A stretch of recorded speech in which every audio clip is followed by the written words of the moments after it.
All right, up next we have Gemini rising and sun. So for you guys, this eclipse is happening in your fifth house in Libra, and the sun is obviously opposite because it's a full moon, and the sun is in the 11th house. So what does this mean for you guys?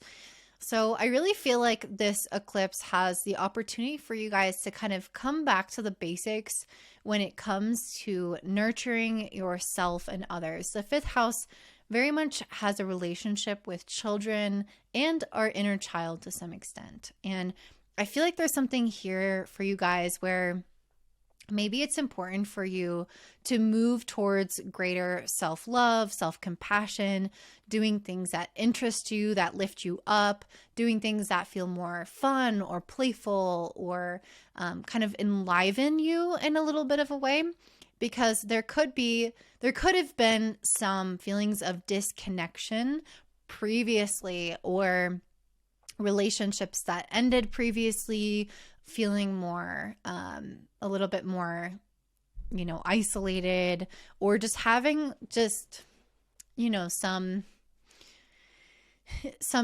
general feeling of being a little bit more alone, or having your walls up, or feeling judged, or you judging others. There's this feeling that often comes with Saturn making a square to your sign. Saturn's in Pisces, it squares Gemini, which is where your ascendant or your sun is, depending on where you have in your chart. And Saturn squaring that can, again, make you feel those things. It can make you feel like, okay, relationships are going to end, or again, I feel more alone, or I feel more isolated. I feel disconnected from myself or others. I feel like I'm judging myself. I'm feeling negative about my future. I'm being hard on myself. So there's a strong energy here that you guys may have been experiencing, or maybe will experience at some point, depending on the degree of your sun or ascendant, of this kind of harsh critic of Saturn, and that alone feeling that Saturn can make us experience, even when we're not alone, even in a crowded room. And so I feel like you guys are maybe experiencing, again, throughout this year at certain points, some darker energies like that. And I think this fifth house eclipse is really helping you guys maybe get rid of some of these old relationship patterns and things that contributed to those feelings. Saturn really helps us see, like, okay, this isn't working. This doesn't make sense for my future. And for those who have this Gemini energy, I think many of us are going through some change ups in relationships because of Saturn helping us be discerning and think more long term. Given that there's a release of relationships, I feel like in many ways it's also about fortifying the relationship with the self. In many ways, I feel like, we've been showing up for other people, we've been nurturing people, and now maybe it's time to pour into ourselves and do those uplifting activities that will make us feel like ourselves again, or happy. It's really this sense of self-care, self-love, compassion, nurturing.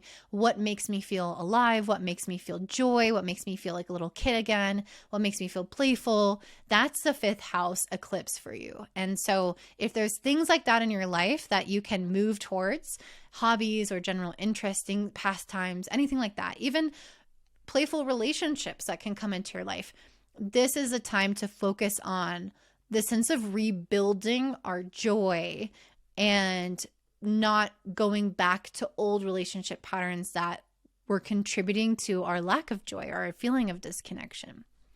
The ruler of this eclipse is Venus, which is in Pisces conjunct Saturn, so in your 10th house. And so it is very much about thinking long term when it comes to what would make us happy. And that does go for relationships. Like, does this person make sense in my future?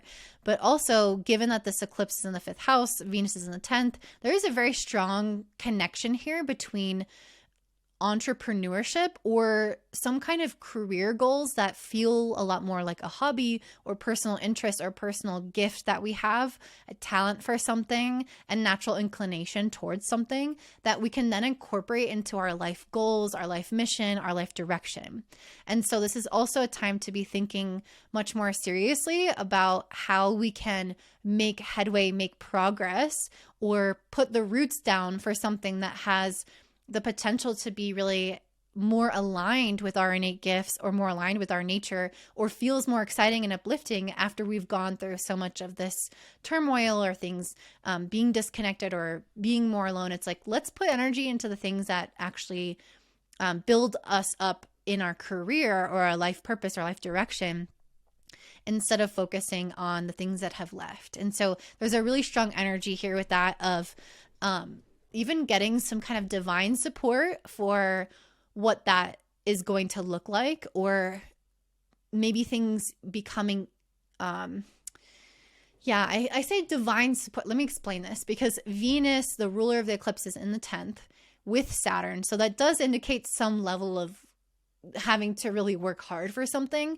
It's in Pisces though, so it wants us to dream, and it wants us to put roots down for that dream. It wants us to take that seriously, make the necessary changes.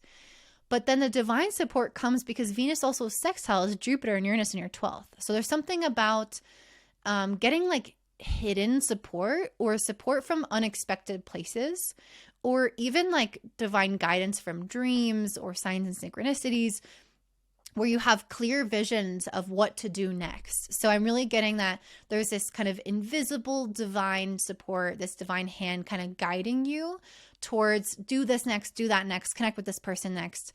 And this is how this is going to kind of unfold in the easiest possible way for you. And the Sun and North Node are in the 11th house. So we are kind of establishing maybe new relationships moving forward, new networks, people that can help us move towards some of these wishes and goals. I don't think that's the focus necessarily, even though the Sun is here. I feel like it's a rebuilding of the self, and then the relationships come naturally along with that because of the divine support. So that is what I'm seeing for you, Gemini. I really hope that this resonates and feels helpful for you. If so, please let me know in the comments down below. Don't forget to give me a thumbs up, subscribe, share with your friends, and have a beautiful day.